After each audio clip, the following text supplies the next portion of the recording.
નમસ્કાર દર્શક મિત્રો, તમે જોયા છો સાયકલ પ્રેસ સંચાલિત ઝટપટ ન્યૂઝ અને નવસારી ટાઈમ। દિવસભરની ઘટનાઓથી અવગત કરાતા બુલેટિન ઝટપટમાં જુઓ આજના સમાચાર। ભારે વરસાદથી પશુ મૃત્યુ બાદ દફન સ્થળે જંતુનાશક કાર્યવાહી, રોગચાળો ન ફેલાય તે માટે બાયોક્યુલમ પાવડરનો છંટકાવ કરાયો। નવસારી જિલ્લામાં ભારે વરસાદ અને પૂરની પરિસ્થિતિને કારણે વિવિધ વિસ્તારોમાં પશુઓના મૃત્યુ થયા હતા। પશુઓના મૃતદેહનો વૈજ્ઞાનિક અને સુરક્ષિત રીતે જમીનમાં નિકાલ એટલે કે દફન વિધિ કરવામાં આવી હતી। પશુઓના દફન સ્થળે કોઈપણ પ્રકારનો ચેપી રોગચાળો ફેલાય નહીં તેમજ જાહેર આરોગ્ય સુરક્ષિત રહે તે માટે જરૂરી સાવચેતીના ભાગરૂપે દફન સ્થળોએ બાયોક્યુલમ પાવડરનો જરૂરી માત્રામાં છંટકાવ કરવામાં આવ્યો છે।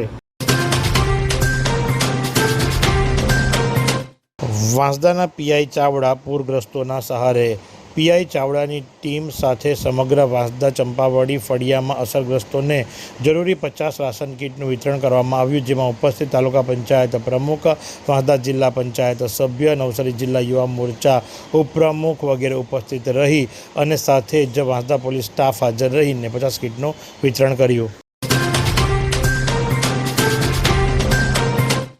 નવસારીના રુસ્તમવાડીમાં સરકારી વસાહતમાં સફાઈનો અભાવ, રોગચાળો ફેલાવાનો ભય, કચરો કાદવનો નિકાલ કરી રાહત સામગ્રી પૂરી પાડવા માંગ।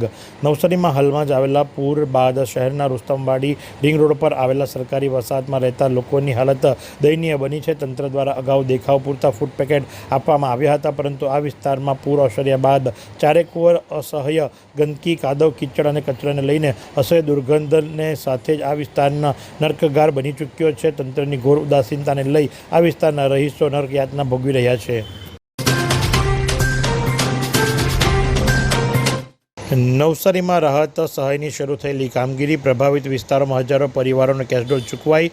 જિલ્લામાં કુલ 21 મોત। નવસારી જિલ્લામાં પૂરને પગલે થયેલ તારાજી બાદ તંત્ર દ્વારા તાકીદના ધોરણે રાહત સહાય અને પુનઃવસનની કામગીરી શરૂ કરવામાં આવી છે। કલેક્ટર અસરગ્રસ્ત શહેરી અને ગ્રામીણ વિસ્તારોની મુલાકાત લઈ પૂરની અસર અંગે માહિતી મેળવી હતી। તેમણે અધિકારીઓ કર્મચારીઓ પાસે પૂર સમયની અને હાલની પરિસ્થિતિની વિગતો મેળવી લોકોની રજૂઆત સાંભળી હતી। તંત્ર દ્વારા રાહત સહાય અને પુનઃવસનની કામગીરી થઈ રહી છે।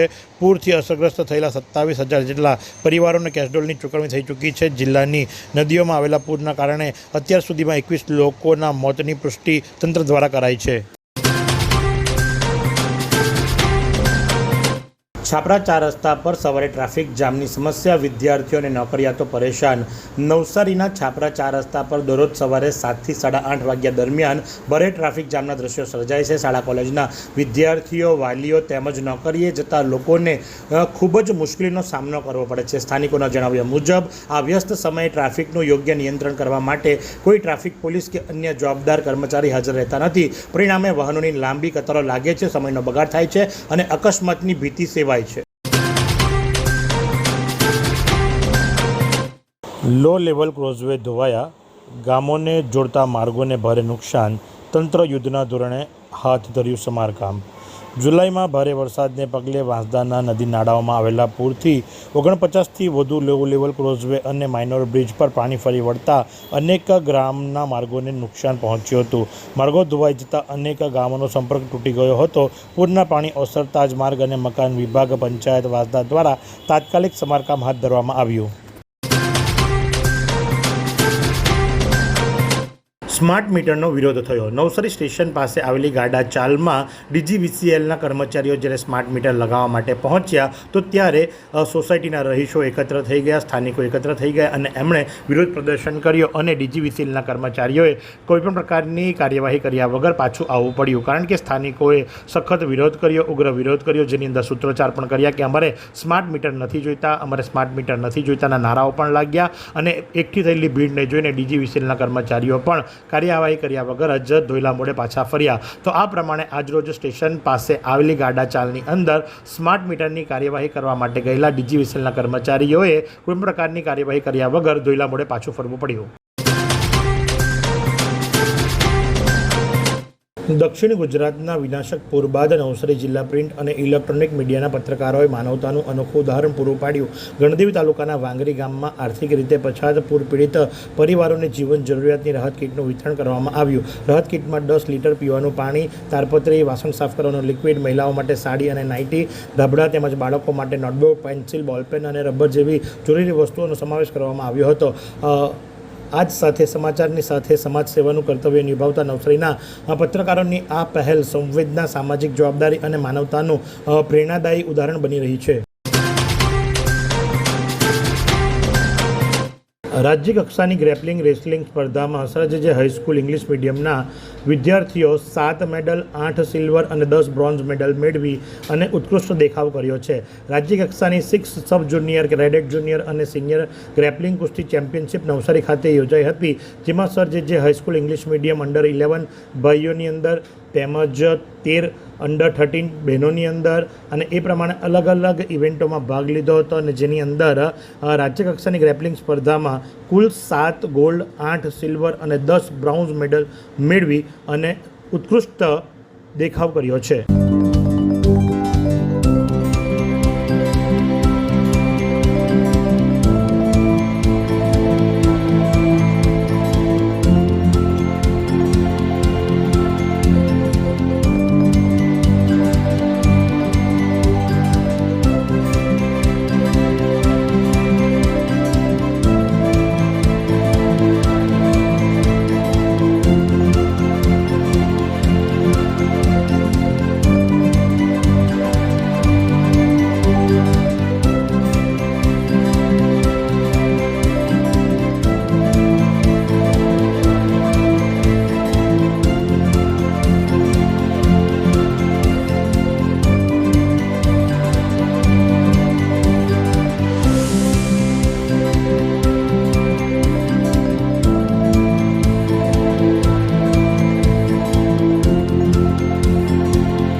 આગામી એશિયન ગેમ્સમાં ગુજરાતના રેકોર્ડ બ્રેક 9 ખેલાડીઓ ભારતનું પ્રતિનિધિત્વ કરશે. વર્ષ 2014માં યોજાયેલી એશિયન ગેમ્સમાં ગુજરાતમાંથી માત્ર 3 ખેલાડીઓએ ભાગ લીધો હતો. 12 વર્ષ પછી આ સંખ્યા વધીને 3 ગણી થઈ ગઈ છે. જાપાનમાં યોજાનારી આગામી એશિયન ગેમ્સમાં ગુજરાતના 9 ખેલાડીઓ અને 1 રિઝર્વ ખેલાડી ભારતનું પ્રતિનિધિત્વ કરશે. ગુજરાતમાંથી ખેલાડીઓની આંતરરાષ્ટ્રીય સ્તરે પ્રતિભા વિકસે તે માટે તત્કાલીન મુખ્યમંત્રી અને હાલના વડાપ્રધાન નરેન્દ્ર મોદીએ ખેલ મહાકુંભથી લઈ શક્તિદૂત યોજના અમલમાં મૂકી હતી. આ પ્રયાસોના પરિણામે હવે ગુજરાતને મળી રહ્યા છે અને ગુજરાત સ્પોર્ટ્સ માટે ગ્લોબલ પાવરહાઉસ બન્યું છે. નવસારી રેલવે સ્ટેશનના ફ્રેટ કોરિડોરના ટ્રેક નંબર 1 ઉપર એક અજાણ્યા યુવાન દ્વારા આત્મહત્યા કરી લેવામાં આવી છે. મધ્યમ ઘરની અંદર રહેતા આ યુવાનની ઓળખ હજુ નહીં થઈ, પણ એના પહેરવેશ મુજબ અને નશાની હાલતમાં હતો. સાથે જ રિક્ષા ચાલકો દ્વારા વારંવાર બૂમો પાડવા છતાં પણ એ માન્ય ન હતો. આત્મહત્યા કરવા માટે પૂર્ણ મન બનાવીને આવ્યો હતો. નશાની હાલતમાં હતો અને એ ટ્રેક પર પેટના ભાગે જઈ સૂઈ ગયો હતો. ટ્રેનના પાયલટ દ્વારા પણ વારંવાર હોર્ન મારવા છતાં પણ એ ટ્રેક પરથી હટ્યો ન હતો અને અંતે એનું કમકમાટી ભર્યું મોત નીપજ્યું છે. વધુ તપાસ પોલીસ કરી રહી છે. ઇન્ડિયન રેડક્રોસ સોસાયટી ગુજરાત શાખાના સહયોગથી રેડક્રોસ વાંસદા દ્વારા પૂર પીડિતોને કીટનું વિતરણ કરવામાં આવ્યું. રેડક્રોસ શાખા અમદાવાદના સહયોગથી વાંસદા તાલુકામાં ભારે રેલના કારણે નુકસાન પામેલા કુટુંબને સહાય કીટનું વિતરણ કરવામાં આવ્યું, જેમાં વાંસદા તાલુકાના પ્રમુખ જય વિરેન્દ્રસિંહ સોલંકીના માર્ગદર્શન હેઠળ કીટનું વિતરણ કરવામાં આવ્યું હતું, જેમાં તાડપત્રી, ડોલ, સાડી અને ટુવાલ આપવામાં આવ્યા, જેમાં ઇન્ડિયન રેડક્રોસના સેક્રેટરી પ્રદ્યુમનસિંહ સોલંકી, ટ્રેઝરર હિતેશ ભાવસર વગેરે ઉપસ્થિત રહ્યા હતા. નવસારી જિલ્લામાં પૂરગ્રસ્ત પરિવારોને કેશડોલ સહાયની ચૂકવણીની તથા ઘરવખરી મકાન સહાય પશુ મૃત્યુના સર્વેની કામગીરી પૂરજોશમાં. નવસારી જિલ્લામાં સાંજના 4 વાગ્યા સુધીમાં 36,088 અસરગ્રસ્ત કુટુંબોને રૂપિયા 6.43 કરોડથી વધુની રોકડ સહાય આપવામાં આવી. નવસારીના અસરગ્રસ્ત ગામોમાં જાહેર સ્થળો અને માર્ગોની સાફ સફાઈની કામગીરી કાર્યરત. તાજેતરના નવસારી જિલ્લામાં ભારે વરસાદ અને પૂરની અસરગ્રસ્ત પરિવારોને રાજ્ય સરકારના ધારાધોરણ મુજબ કેશડોલ તથા ઘરવખરી સહાય ઝડપથી મળી રહે તે માટે જિલ્લા કલેક્ટર મનીષ ગુરવાનીના માર્ગદર્શન હેઠળ જિલ્લા વહીવટી તંત્ર દ્વારા સર્વે, વેરિફિકેશન અને સહાયની ચૂકવણીની કામગીરી પૂરજોશમાં કરવામાં આવી રહી છે. નવસારી જિલ્લામાં અત્યાર સુધીમાં 36,088 અસરગ્રસ્ત કુટુંબોને 6.43 કરોડની કેશડોલ સહાય આપવામાં આવી છે. પૂર બાદ રોગચાળા સામે નવસારી આરોગ્ય વિભાગની સઘન કામગીરી યથાવત. 4.44 લાખથી વધુ લોકોનું આરોગ્ય સર્વેલન્સ, 459 મેડિકલ કેમ્પ દ્વારા 6,724 દર્દીઓને સારવાર. નવસારી જિલ્લામાં પૂરના પાણી ઓસર્યા બાદ અસરગ્રસ્ત વિસ્તારોમાં ચેપી રોગો ફેલાય નહીં અને લોકોનું આરોગ્ય સુરક્ષિત રહે તે માટે જિલ્લા આરોગ્ય વિભાગ દ્વારા યુદ્ધના ધોરણે રોગચાળા નિયંત્રણની કામગીરી હાથ ધરવામાં આવી રહી છે. જિલ્લા આરોગ્ય તંત્ર દ્વારા સર્વેલન્સ, દવા વિતરણ, ક્લોરિનેશન, આરોગ્ય શિક્ષણ તેમજ મેડિકલ કેમ્પો દ્વારા સતત આરોગ્ય સેવાઓ પૂરી પાડવામાં આવી રહી છે. જિલ્લામાં કુલ 386 સર્વેલન્સની ટીમો દ્વારા 1,796 સભ્યોને સાથે લઈ અસરગ્રસ્ત વિસ્તારોમાં ઘર ઘર જઈ ડિઝીઝ સર્વેલન્સ હાથ ધરવામાં આવી રહ્યું છે. આજ દિન સુધીમાં કુલ 4,44,748 લોકોનું આરોગ્ય સર્વેલન્સ કરવામાં આવ્યું છે. ઉનાઈના રામ મંદિરના બાંધકામનો મુદ્દો ફરી ગરમાયો. ભક્તોમાં ઉગ્ર રોષ. 4 ઓગસ્ટથી અનિશ્ચિત મુદ્દતની ભૂખ હડતાલની જાહેરાત. 17 ફેબ્રુઆરી 2026ની ભૂખ હડતાલ.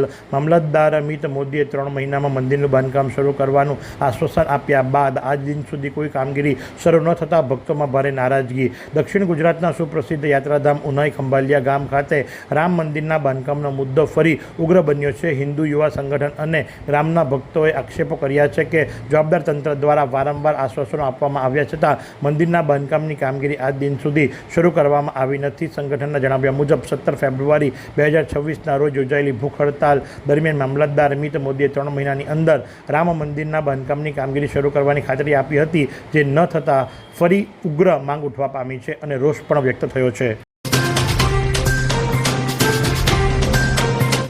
રેલવે અંડરપાસમાં પાણી ભરાતા વાહન ચાલકોએ રેલવે ઓવરબ્રિજ પરથી ચકરાવો લેવો પડ્યો. નવસારી રેલવે સ્ટેશન નજીક ફ્રેટ કોરિડોર યોજના અંતર્ગત 110 કરોડના ખર્ચે રેલવે ઓવરબ્રિજ બનાવ્યો હતો. જોકે લગભગ 1.25 કિલોમીટરનો ચકરાવો થતો હોવાથી મોટેભાગના વાહન ચાલકો તેની ઉપરથી અવરજવર કરવાનું ટાળતા હતા અને શહેરના પૂર્વ પશ્ચિમ વિભાગમાં અવરજવર માટે રેલવે અંડરપાસનો જ વધુ પ્રમાણમાં ઉપયોગ કરતા હતા. જોકે હાલ શહેરમાં થયેલા અનરાધાર વરસાદને પગલે રેલવે અંડરપાસમાં પાણી ભરાઈ જતાં અંડરપાસને અવરજવર માટે બંધ કરી દેવામાં આવ્યો હતો. વરસાદી માહોલમાં સોળે કલાએ ખીલી ઉઠેલું ડાંગનું સૌંદર્ય. વઘઈ નજીક કોશમાળનો ભીગુ ધોધ બન્યો કુદરતી પ્રેમીઓનું આકર્ષણનું કેન્દ્ર. ચોમાસાની જમાવટ વચ્ચે ડાંગ જિલ્લો ફરી એકવાર હરિયાળીની ચાદર ઓઢીને કુદરતનું જીવંત સ્વર્ગ બની ગયો હોય એવું લાગી રહ્યું છે. સતત વરસી રહેલા વરસાદના કારણે વઘઈ નજીક આવેલા કોશમાળ ગામનો ભીગુ ધોધ તેના રૌદ્ર અને રમણીય સ્વરૂપમાં વહેતો જોવા મળી રહ્યો છે. નવસારીના પૂરના પાણીમાં ગરક થયેલા સેંકડો વાહનોમાં મોટું નુકસાન. મધ્યમ વર્ગીય લોકોને સૌથી વધુ ફટકો. આર્થિક સહાયની માંગ. નવસારીમાં 3 દિવસ પહેલાં આવેલા વિનાશક પૂરથી શહેરનું જનજીવન અસ્તવ્યસ્ત બની ગયું હતું. મધ્યમ વર્ગીય લોકોને મોટો આર્થિક ફટકો પડ્યો છે. શહેરના નીચાણવાળા ભાગમાં ગણતરી પામતા શાંતાદેવી વિસ્તારમાં મુખ્યત્વે હીરા વ્યવસાય થકી રોજગારી મેળવતા મધ્યમ વર્ગીય લોકો રહે છે, જે પૈકી મોટાભાગના રોજ નવસારી સુરત વચ્ચે અવરજવર કરે છે. શાંતાદેવી રોડ પર નીચાણવાળા વિસ્તારમાં અચાનક પૂરના પાણી પૂર ઝડપે આવતા લોકો પોતાના વાહનો હટાવવાની તક ન મળતા જેને લઈને સેંકડો દ્વિચક્રીય વાહનો અને 4 વ્હીલરને ભારે નુકસાન થવા પામ્યું છે. આ સુંદર સૃષ્ટિને નિહાળવા માટે હજારો લોકો પાસે દ્રષ્ટિ નથી અને એ ત્યારે જ શક્ય બને જ્યારે કોઈ ચક્ષુદાન કરે. તો તમારા સ્વજનો સાથે મળી એક સુનિશ્ચય લઈએ. ચક્ષુદાનને પરિવારની પરંપરા બનાવીએ. Visit Sant Punit Chakshu bank, Rotary eye institute Navsari. Call 7069006329.